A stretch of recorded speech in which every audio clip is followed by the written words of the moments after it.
में जो वो लाइन पढ़ते हैं ना कि मैं आऊंगा धर्म के समय, तो उसका भी इंतजार था भगवान कब आएगा, कहाँ आएगा, कैसे आएगा।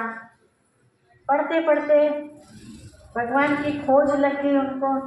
भगवान को खोजने के लिए गुरुओं का संग करने लगे। एक गुरुजी के पास गए, वहां संतुष्टि नहीं मिली, दूसरे के पास गए, फिर तीसरे के पास गए। ऐसे करते करते करते अनेकों गुरु उन्होंने चेंज कर दिया। खाली ज्ञान की ही बात नहीं थी, साथ में परिवार भी चलाया उन्होंने। अपनी उनकी जो जिम्मेवारी थी, माता जी तो छोटेपन में ही चली गई थी, लेकिन उनके पिताजी थे, तो अपने पिताजी की भी उन्होंने सेवा की। लगभग 12-13 वर्ष की उम्र थी, तब तक उन्होंने अपने पिताजी की सेवा की। फिर उसके बाद और भी कई जिम्मेवारियां परिवार की, वो उम्र के हिसाब से शादी हुई, गृहस्थी भी हुई, सब कुछ करते हुए लेकिन बुद्धि किधर थी? परमात्मा की खोज में। ये तो जो समाज के अंदर नॉर्मली जीवन जी रहे हैं ऐसे वो चल रहा था, लेकिन अटेंशन सारा किधर था उनका? परमात्मा कहाँ है, कैसे मिलेंगे? करते करते करते करते करते करते आगे बढ़ते गए।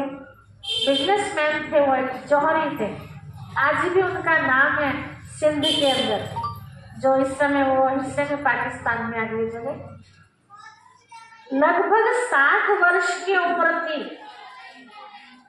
उस समय की। जो घटना है, शिव बाबा कैसे आए, निराकार ज्योति हिंदू उनके तन में, ध्यान से सुनिए। शाम का वक्त था, लगभग 3 से 4 बजे का। अपने बाहर गार्डन में बैठे हुए थे और बैठे बैठे ऐसे जैसे एकांत में बैठ जाते हैं, तो बैठे बैठे थोड़ी देर में ही एक अजीब सी घटना उनके सामने घटी। क्या घटना थी वो? एकदम अंधेरा छा गया, काली रात हो गई, और उस अंधेरी रात में ऐसा दिन निकला हुआ, और इसमें दृश्य क्या दिखाई दे रहा है आपको? रात होगी भयंकर और मूसलाधार बरसात, बिजली कड़कड़ा रही है, कहीं ज्वालामुखी पड़ रही है पहाड़ों की तरफ, वहां से आग निकलती दिखाई दे रही है, कहीं धरती फट रही है, कहीं मिसाइलें आपस में टकरा रही हैं, इधर से मिसाइल आई, इधर से मिसाइल। उस समय तो मिसाइल का नाम भी नहीं था। ये सन 1937 की घटना मैं आपको बता रही हूँ। इतना भयंकर बाढ़ आ रही है, लोग बह के जा रहे, चिल्ला रहे, बचाओ बचाओ, त्राही त्राही मची हुई है। उनकी कहानी जब हम सुनते हैं तो बताते हैं कि बचपन से लेके 60 वर्ष की उम्र तक कितनी सारी परिस्थितियों का सामना किया, लेकिन कभी उनकी आंख से पानी नहीं गया। मतलब इतने दुखी नहीं, बहुत हिम्मत वाले थे, लेकिन वो भयंकर दृश्य देख करके उनकी आंखें भर आई और आंखें बंद हो गई और हाथ जोड़ के प्रार्थना करी, बस करो प्रभु, बस करो, कोई और रूप दिखाए। फिर आंखें, क्योंकि वो दृश्य देख ना सके, इतना भयंकर दृश्य। आंखें खोली तो वो दृश्य सामने से खत्म हो गया। एक दूसरा दृश्य क्या दिखाई दे रहा है? अब आंख खोलते ही जहां तक उनकी नजर, ऐसे 3 बार ये आवाज उनके कानों में गूंजी और वो दृश्य सामने से लुप्त हो गया। अब उनका चिंतन चलने लगा, इतनी सुंदर दुनिया मैं कैसे बना सकता हूँ, क्या होगा? सोच ही रहे थे, समझ में नहीं आया। तो उनके जो गुरु जी थे, जिनकी हर बात मानते थे, लास्ट में गुरु वो 12वें नंबर के गुरु थे, इतने गुरु कर चुके थे, उनके पास पहुंचे और बताई उनको ये घटना। तो गुरु जी के मुख से निकला, का नाम लेखराज था, तो प्यार से उसको लखीराज कहते थे। तो गुरुजी के मुंह से निकला, लखीराज बाबू, ऐसा लगता है शायद आपके ऊपर ईश्वर की कृपा हो रही है। अब ये शब्द सुना दादाजी ने, लेखराज जी ने, कि आपके ऊपर ईश्वर की कृपा हो रही है। अभी तक ईश्वर किसे समझ बैठे थे वो? गुरु जी को। लेकिन गुरु जी किसी और ईश्वर की बात कर रहे हैं, तो इसका मतलब ये ईश्वर नहीं। तो फिर कौन है ईश्वर? अब और ज्यादा खोज, आखिर कौन है वो? पूजा करते थे श्री कृष्ण जी की, विष्णु चतुर्भुज की, रोज पूजा ऐसी चलती रही। उनके घर में सत्संग भी हुआ करता था। हर हफ्ते गुरुजी आते थे। गुरुजी के प्रति इतनी श्रद्धा भावना थी। पहले आपने सुना होगा कि महात्मा लोग जो जंगल में रहा करते थे, कुटिया बना करके, शहरों में नहीं रहते थे। और आज क्या देखते हैं हम? जंगल में दिखाई देते हैं कोई गुरु ऋषि, सब शहरों में, और वो भी कैसे कुटिया में नहीं रहते, एसी वाले रूम में। हाँ जी, एसी वाले रूम में, एसी वाले रूम में रहते हैं, और साथ में बॉडीगार्ड भी मिलते हैं जो समझते हैं कि भगवान को समर्पित है। तो उन्हें बॉडीगार्ड रखने की जरूरत है। बॉडीगार्ड की जरूरत किसे पड़ती है? किसे पड़ती है?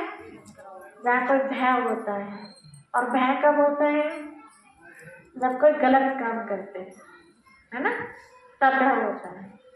लोग बाग बड़े लोगों को देखते हैं, सब बॉडीगार्ड रखते हैं क्योंकि उनके दुश्मन बहुत होते हैं। हमारे यहाँ पूरे विश्व की दादी, हमारी जो संस्था है जिसका नाम है प्रजापिता ब्रह्मा कुमारी ईश्वरी विश्वविद्यालय, इसकी संचालिका पूरे विश्व की, जो 147 देशों में इसकी ब्रांचें हैं। ओम शांति ओम की जी। हाँ जी। जब वो निकलते हैं अकेले निकलते हैं, कोई बॉडीगार्ड नहीं। हम जैसे साधारण बहन उनके साथ रहते हैं। क्यों डरनी है? किसी से वैर ही नहीं है। सबके प्रति उनके मन में कौन सी भावना है? सद्भावना है। सब सुखी रहे, सब संपन्न रहे, सब प्यार से रहे।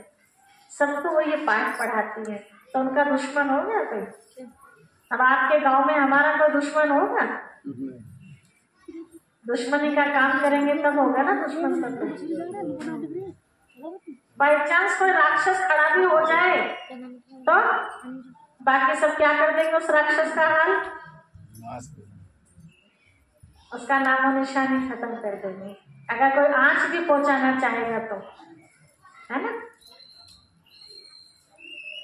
तो यहाँ हम दादाजी की बात कर रहे थे, वो विष्णु के भक्त थे। तो ऐसे ही एक दिन फिर और पूजा कर रहे थे, तो विष्णु चतुर्भुज जो 4 हाथों वाले वो मूर्ति में से प्रकट हुए सामने और कहा अहम ततत्वम, संस्कृत में मतलब कि जो तुम सामने रूप देख रहे हो ना, ये तुम्हारा अपना ही रूप है। अब ये बात सुन के भी उनका दिमाग थोड़ा सा आश्चर्य में पड़ गया, क्योंकि विष्णु को किस रूप में मानते थे वो? कि भगवान जी है। और ये भगवान जी क्या कह रहे हैं? कि ये तुम्हारा अपना ही रूप है। तो ये भी समझ में नहीं आया। फिर गुरु जी से पूछा तो उनकी समझ से ये बात बाहर थी। अब आगे क्या होता है? गुरु जी जो हफ्ते हफ्ते सत्संग करने आया करते थे, इस हफ्ते के अंदर क्या हुआ? शिव बाबा ने ब्रह्मा, जिनको हम नाम देते हैं, दादा लेखराज को ब्रह्मा नाम दिया शिव बाबा ने। तो ब्रह्मा बाबा को पाठ पढ़ाना शुरू कर दिया। ज्योति बिंदु के रूप में दिखने चालू हो गए और पाठ पढ़ाया, बच्चे तुम एक आत्मा हो। तुम्हारे घर में जो भी है सब ये आत्मा है। और इनको जैसे जैसे शिव बाबा बताते रहे, उनके दिमाग में आते रहे, वो सारी बातें वो लिखना चालू कर दिया। ये भी आत्मा है, ये भी नाम लेके, ये भी आत्मा। दीवारों पर लिखना चालू कर दिया, कॉपियां भर दी। पक्का हो गया कि मैं एक आत्मा हूं, मैं शरीर नहीं हूं। अब जब गुरु जी आने वाले थे सत्संग कराने के लिए, अब गुरु जी को थोड़ी ना निमंत्रण देंगे, क्योंकि अब तो पावर कोई और काम कर रही है। गुरु जी आए फिर भी, क्या कारण है ऐसा?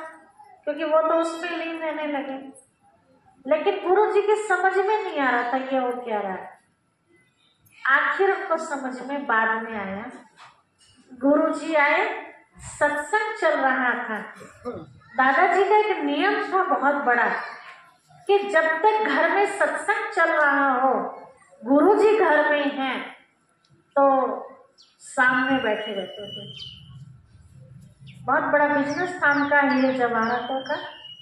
तो नौकर चाकर भी थे घर में, तो उनको बोल देते थे कि कोई भी है अपने आप संभाल लेना, जब तक सत्संग चल रहा है बीच में से। वो पहला दिन ऐसा था दादाजी का, सत्संग चल रहा है, पूरी सभा बैठी हुई है, वो भी बैठी हुई है। अचानक से उनको अंदर से खींच सी होती है, जैसे कोई खींच रहा, उठा रहा उनको जबरदस्ती। वो जबरदस्ती बैठने की कोशिश कर रहे हैं, लेकिन कोई पावर उनको बैठने नहीं दे रही है, उठा के ले जाना चाह रही है। वहां से वो उठे तो ध्यान गया, उनकी अपनी धर्म पत्नी, बेटे की भी पत्नी बैठी थी। तो दादा कभी ऐसे उठ के तो गए नहीं आज तक, आज कैसे उठ के गए? तो आएगा ना ख्याल तो कोई गड़बड़ तो नहीं है, तबियत तो खराब नहीं है। तो जब तक वो सास बहू उठ के गई ये चिंतन करके, जब तक दादाजी अपना जो उसका तपस्या का स्थान था ध्यान लगाने का, वहां जाके बैठ चुके थे उस आसन पर। जैसे उन्होंने प्रवेश किया, कमरे में कदम ही रखा, तो सास बहू ने क्या दृश्य देखा? पूरा कमरा लाल प्रकाश से भरा हुआ है। उस जमाने में लाइट कई खंभों पर जला करती, लेकिन उन्होंने लाइट कहाँ देखी? कमरे के अंदर पूरा जैसे कोई हंडा जला देता है लाल, ऐसा लाल लाल प्रकाश। और दादाजी को देखा वो कहीं खोए हुए हैं, पीछे हटे हुए सीन देखते। बाद में दादाजी से पूछा कि आपको क्या हुआ था?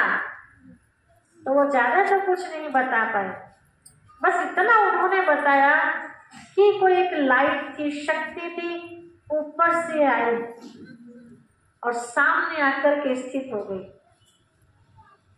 और उसमें से जो प्रकाश निकला वो मेरे अंदर स्वरूप हूँ, मैं शिव हूँ, मैं ज्ञान स्वरूप हूँ, गीता के ज्ञान देने वाला मैं शिव हूँ, मैं शक्ति स्वरूप हूँ, मैं शिव हूँ।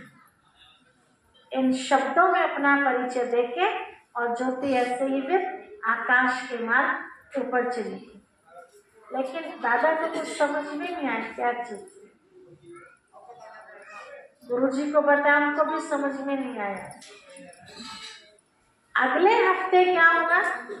जिस सिंहासन पर गुरुजी बैठकर के सत्संग कराया करते थे, दादाजी को नहीं पता, शिव बाबा ने प्रवेश कर दिया उस महाज्योति ने और उनको वहां बैठा दिया गुरुजी की जगह। जैसा आप देखते हैं कोई आत्मा किसी के शरीर में आ जाती है तो उसको पता रहता है, उसको कुछ नहीं पता, कोई आत्मा ही काम करती है।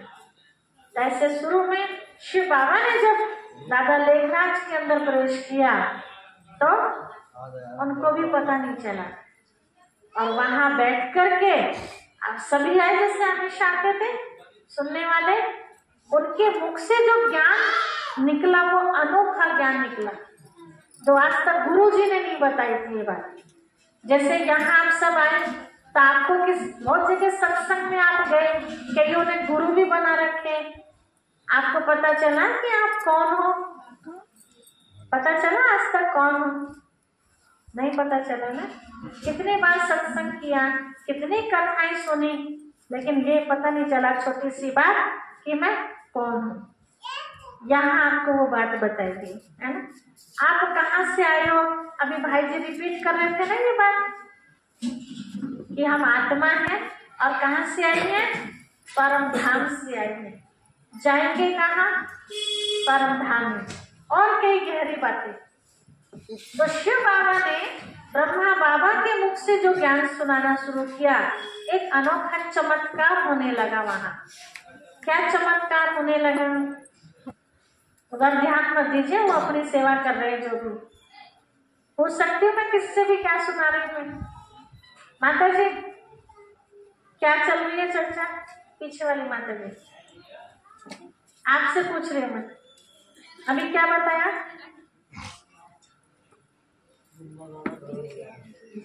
हाँ जी, ज्ञान की बात। वो ज्ञान की बात क्या सुना रहे हैं? इनका ध्यान कहीं और आ रहा है, बैठे हैं आ रहे हैं। नहीं, वो उधर इस चीज का भी आप लोग ध्यान रखो। छोटे बच्चे हैं, ध्यान तो जाएगा बेचारों का। खाने की चीज आई आखिर सामने, पता तो चले आज क्या बनने वाला है।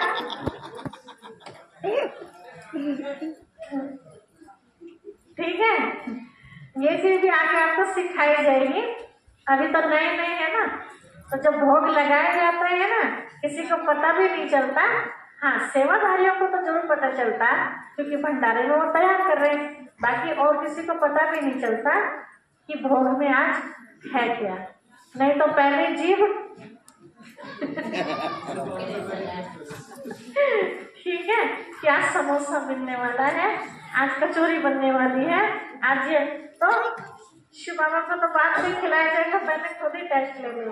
अभी तो देखिए जरा भोग के टाइम तो दूसरे भी आए, उनको भी ऐसे कितनी भीड़ लग गई, जगह नहीं बैठने की। धीरे धीरे के और बाबा ने और बड़ा स्थान बना दिया, कमरे की दीवार हटा के हॉल बना दिया उसका।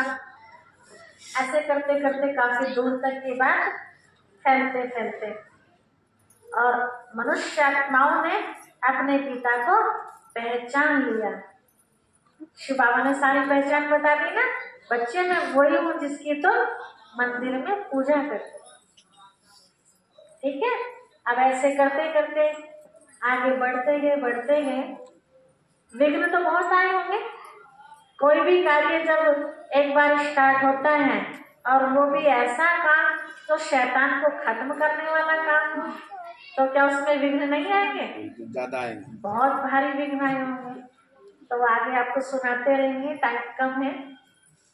1937 से लेके आज जहाँ तक ये संस्था पहुंच गई है, एक घर में स्टार्ट हुई थी और आज 147 देशों में पहुंच गई है।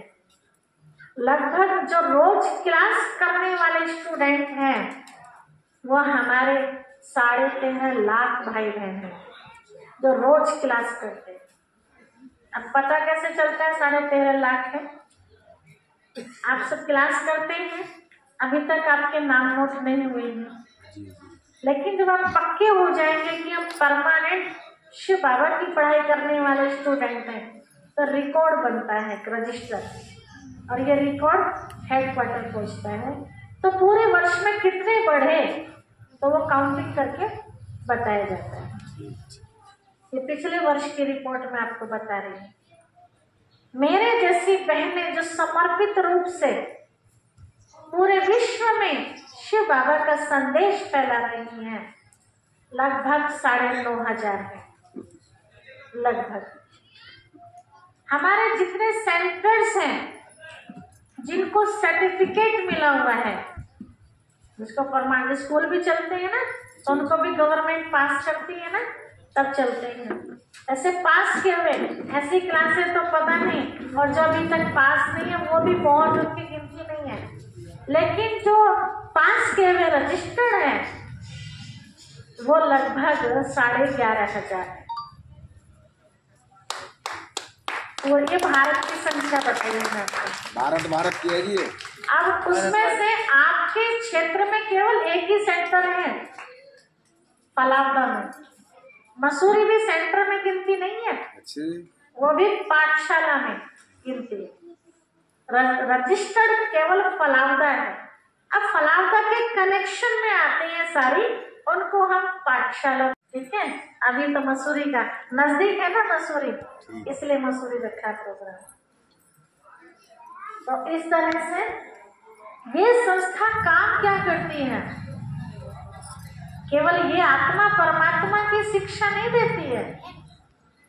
जितने भी वर्ग हैं हमारे, चाहे उसमें आप मजदूर वर्ग की बात करो, चाहे इंजीनियर की बात करो, चाहे आप डॉक्टर की बात करो, चाहे आप कल्चर बच्चों की बात करें, आप चाहे मेडिकल की बात करो, ऐसे 22 विंगों को ये संस्था लेकर के चल रही है और उनको अपने अपने तरीके से गाइड कर रही है। जैसी उनकी भाषा, उस जैसे मेडिकल, आप डॉक्टर हैं तो आपको आपकी तरह से गाइड किया जाएगा।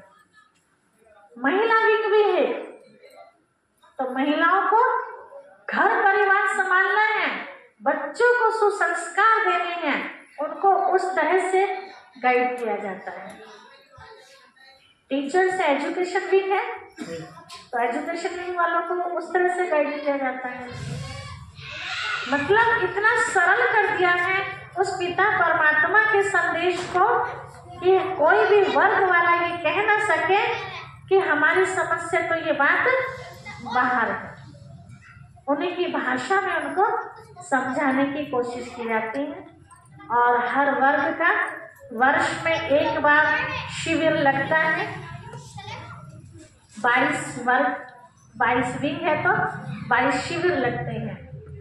आप अगर जाना चाहते हैं अपने विंग में तो आपको भी वो चांस मिल सकता है, लेकिन अभी बहुत कम चांस मिलते हैं क्योंकि भारत इतना बड़ा है, पूरे भारतवर्ष से वहां आते हैं और संख्या होती है बहुत कम, क्योंकि सुविधा भी तो पूरी चाहिए ना उनको रहने के लिए, है ना। तो संख्या मिलती है 12,000 13,000 और जाने वाले कितने होते होंगे, इसलिए एक सेंटर को 2 या 3 की संख्या मिलती है कि आप इतने लोगों को लेके आ सकती हो बस। तो हम तो लेके जाते ही नहीं है, 2-3 को क्या लेके जाए, ठीक है। हाँ, हम भेज देते हैं, कोई जाना चाहे तो आप चले जाइए, आप मिलना यहीं से रजिस्टर होगा, आप मिलना जा सकते हैं कभी भी वहाँ पे। हाँ जी, हम लोग तो अभी फिर दिसंबर में जा रहे हैं। किसी को चलना है तो बता देना। 1 सप्ताह का टूर है, ठीक है। तो इस तरह से यहाँ कार्यकर्ता कौन है ये समझने वाली बात है। आपने देखा होगा जितने भी आप धर्म मठ देखते हैं उनके जो संचालिका के रूप में होते हैं वो सब पुरुष के रूप में दिखते हैं, महिला नहीं। केवल एक यही संस्था ऐसी है जहां संचालिका के रूप में, भारत तो क्या विदेश में भी यहाँ महिलाओं को आगे रखा गया है। जहाँ भी सेंटर्स खुलते जाएंगे वो बहन चाहे कितने भी कम पढ़ी लिखी क्यों ना हो, और आने वाले विद्यार्थी या भाई जो समर्पित भाई जी होते हैं हमारे यहाँ, ऐसे नहीं कि बहन नहीं है, भाई कितना भी पढ़ा लिखा क्यों ना हो उसको इंचार्ज के रूप में नहीं रखा जाएगा, बहनों को इंचार्ज के रूप में रखा जाता है, चाहे वो कितनी भी कम पढ़ी लिखी क्यों ना हो। इसीलिए इस स्कूल का नाम रखा है प्रजापिता ब्रह्मा कुमारी, ब्रह्मा कुमार नहीं, ब्रह्मा कुमारी ईश्वरीय विश्वविद्यालय। तो संचालिका के रूप में बहनों को रखा है, चाहे उसको कंप्यूटर चलाना आता हो या ना आता हो। हम भी कोई पढ़े हुए नहीं है, हम आपको बताएं, दुनियावी पढ़ाई हमने नहीं की है ना के बराबर, लेकिन शिव बाबा ने हमें पढ़ाया तो आज आप सबके सामने हैं। तो शिव बाबा जो बताते हैं आज तक, शिव बाबा ने ऐसा क्यों किया है, इसके पीछे बड़ा गहरा राज है। आज तक हम सुनते आए, ऋषियों ने किए गड़बड़िए, सच पूछो तो जी जी नारी को क्या बता दिया उन्होंने? नर्क का द्वार। जी जी जी है ना? जी पुरुष वर्ग ने क्या किया? नारी को अब से पहले तो बहुत अच्छा, तो बराबर का हक मिल गया बहनों को। जूती बता इससे दिया। हाँ, पैर की जूती, एक जूती टूट गई, क्या फर्क पड़ रहा है, दूसरी पहन लेंगे, है ना? जी जी कोई अहमियत नहीं थी पैरों की। एक रानी है, 4 रानियां और चाहिए। जी जी क्या जब एक राजा 4 रानी रख सकता है तो एक रानी 4 राजा नहीं रख सकते? बिल्कुल रख सकते, बताओ, बिल्कुल सही कह रहे हैं। मैं बराबर का हक मिलना चाहिए ना? मिलना चाहिए जी बिल्कुल। द्रौपदी के 5 पांडव थे। जी, द्रौपदी के 5 पांडव थे। वो भी गलत दिखाया, शास्त्रों में गलत दिखाया, ऐसा नहीं था। तो शास्त्र भी बता सके। विशेष जो पहचान है ना द्रौपदी की, वो अर्जुन से है। जी जी जी विशेष पहचान जो है, बाकी वो तो गलती से उनकी